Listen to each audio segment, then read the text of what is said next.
बहुत समय पहले की बात है। एक छोटे से गांव में एक नौजवान लड़का रहता था जिसका नाम अर्जुन था।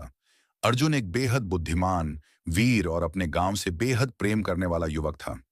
गांव के लोग उसे दिल से चाहते थे क्योंकि वह हर किसी की मदद करता था और हमेशा गांव के विकास के लिए सोचता था।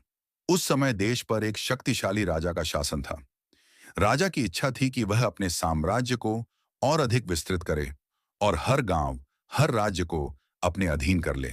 उसके कई सेनापति देश के अलग अलग हिस्सों में जाकर अपने शासन को मजबूत करने में लगे हुए थे। एक दिन राजा का एक सेनापति उस गांव में पहुंचा जहां अर्जुन रहता था। उसने गांव वालों को धमकाया और उनसे कहा, राजा के प्रति वफादार रहो, वरना अंजाम बुरा होगा। अर्जुन ने यह देखकर सेनापति से सवाल किया, हम एक स्वतंत्र गांव हैं, हमारी अपनी संस्कृति है, हम क्यों किसी के अधीन रहें? सेनापति अर्जुन की इस बात पर क्रोधित हो उठा और उसे चुनौती दी, अगर तुम राजा से स्वतंत्रता चाहते हो तो युद्ध करना होगा। अर्जुन ने साहस के साथ चुनौती स्वीकार की और गांव वालों के साथ मिलकर अपनी सेना तैयार की।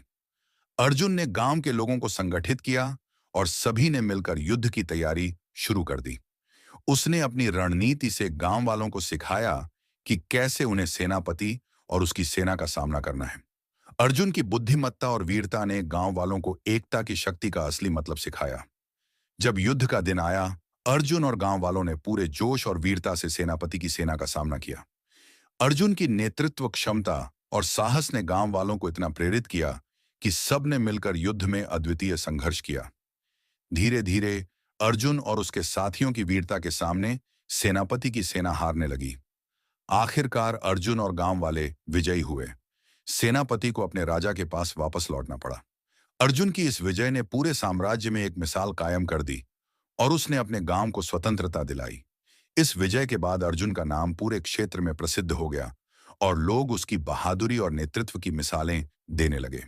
गांव ने अपने वीर अर्जुन का सम्मान किया और हर साल उसकी बहादुरी की कहानियां सुनाई जाती, ताकि लोग कभी अपनी स्वतंत्रता को न भूलें और हर परिस्थिति में एकता और साहस के साथ खड़े रहें।